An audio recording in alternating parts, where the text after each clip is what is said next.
a big vision for your business when you start going on Facebook.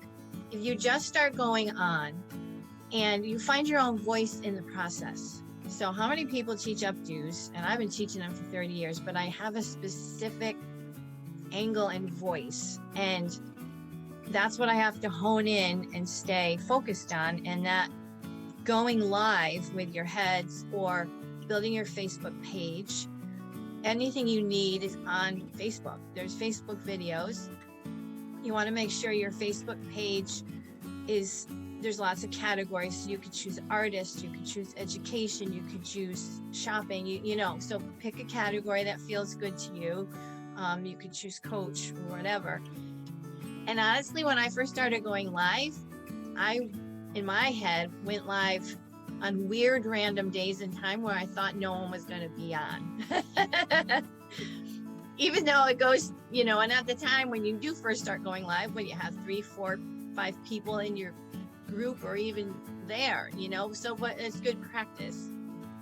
Networking, I would suggest, to add to this networking topic, go to, you know, kind of be a secret shopper, right? So if there's a salon in town that really does a lot of weddings, go and get a blowout. Say you're in a wedding, you know, go and get your nails done. Pick up the brochures, go and Google their Facebook. It's important to have information to find out who you want to be and who you don't want to be. And then also don't worry about getting locked into being at a lower price point to start, because eventually that builds your confidence. And the shift for me in price point was literally being willing to travel 40 to 45 minutes to a salon in a nicer town. So I was charging, I think, $65 in one place. I get in the car, travel 45 minutes. Their updos start at $350. So was I scared to go interview there? Yes.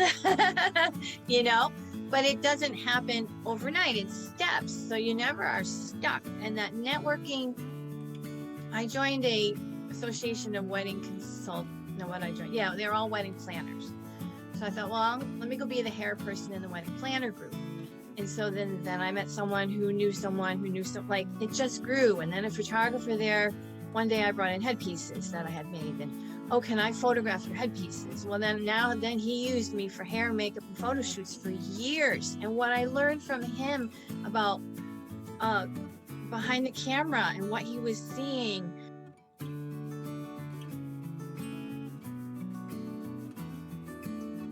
and how to position the model, and how to have the camera angle, and how to move the model's body. So anything that we can do to network and expand ourselves is priceless. And if you could take yourself from just getting your hair done in your kitchen to now sitting where you are in this beautiful location and expanding, any one of us can expand. We just got to get outside of our comfort zone a little bit. So secret shopping, networking, associations, again on Facebook to see what photographers are near you. Just literally, photographers near me, wedding photographers near me, and people are kind. Call up someone whose face you like. Do you need hair assistant? Do you need this? Do you need that? And just go for it, right? Well, let's see here. Well, first of all, I do have to just elaborate, because you are right. It's kind of funny as you say this. I'm back in my house. It's a beautiful salon in my lower level. But I would have to say, just to expand on the networking, is definitely goes back to the following up piece and staying in touch, because yes. You can do all these things and network and connect, but if you don't follow up, it's kind of a waste of your time. And there's going to be that, because there's going to be learning curves with all this, and there's going to be people you do not want to follow up with because you're like, that was not what I thought it was. Mm-hmm. And I bring up this beautiful space because I'm just working with one other stylist now, and my other stylist that is going to be here, she's established. That was the biggest piece. I didn't want to be bringing a lot of new people in my house. So for me, I've worked at other different places. And when I first found the first salon I worked at here in New Hampshire, Salon 72, great salon, check them out on Facebook.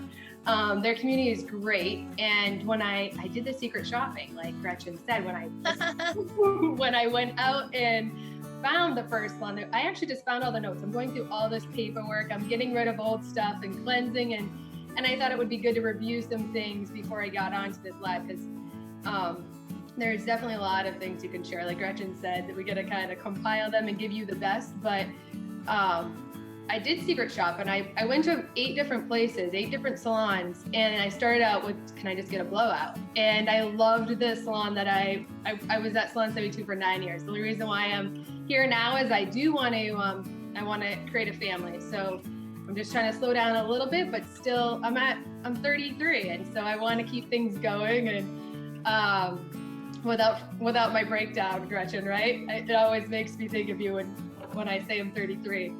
But anyway, those people that I connected with when I worked at the Crown Plaza while working at Salon 72, I almost moved, and I decided I liked the Seacoast too much, but I did love working at the Crown. I had 2 different salon owners there. They introduced me to some very incredible artists, and one of them was Joya Beauty and Kathy McDonald. They're great. You can check them out too, and their focus is this industry as well. So I've learned from them, and they have become part of the bridal team. So I was Kathy's bride. Like, she just needed a bride one day. She's like, I need to practice on you. Well, actually, she didn't need to practice. We were doing a photo shoot for the Crown Plaza. They needed to market the plaza. So there's an idea too. You never know. You could collaborate with hotels as another piece, and that's a big business right there in itself. And you can have contracts with those hotels and those every different type of business. And so it was a lot of fun. But anyway, Kathy and I are really close now. And so that's really key. I've stayed connected with that person. Relationships are huge in this industry, as they are with any business or relationship or part of life, right? So yes. I think following up is sometimes hard and challenging, but it can be just following up with our last bride, or maybe it was even that first you gifted a service, and maybe follow up with them. How did your event go? Or maybe how did your day go after? How'd you feel after I did your hair and makeup? What'd you think? What'd you like? I've learned systems, which Gretchen has taught a lot of, or talked about a lot about how you need to have systems in place and have consistency in your life. So if you have a system already in action, like an email ready to go or a text, there's I think it's called Word Board that I use, and you can create like a generic and then just tweak it to generally follow up with just a client every time, or a more formal bride. Then can gear them to your social media platform, as far as whether it's your YouTube, your Pinterest, your Instagram, your Facebook, whatever it may be, your Google page. So therefore they can leave a positive review, hopefully, because that's what's they go online first. They find you, like Gretchen said, we go secret shopping, right? And they find you, and you want them to have positive results. And sometimes there's been times where when I first started my first year curly stylist, ironically, Diva Curl was the platform I chose. They provided there's certain companies that will provide you as a stylist on their page. So then when people look and search, your name comes up. And so I would have people leave reviews on there. I even think I gave them a couple discounts. Like when people were raving, I mean, I'm not someone that's a fake person.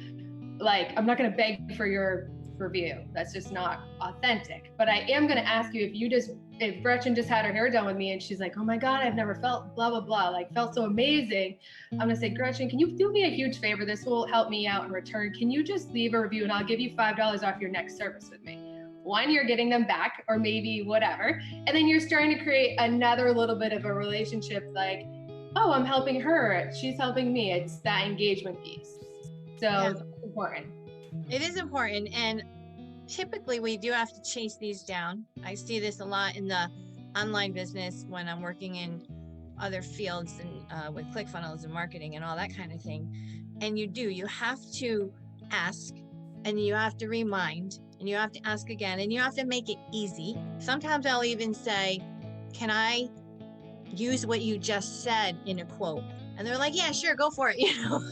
So I just type up what they said and put in a quote, or can I take a photo from your Facebook page, and stuff like that. of your wedding or whatever, because if they're there, they're public. So we do. I mean, we are the masters of our online presence, of our business, of our image, and that kind of leads into my next question. I want to go into branding.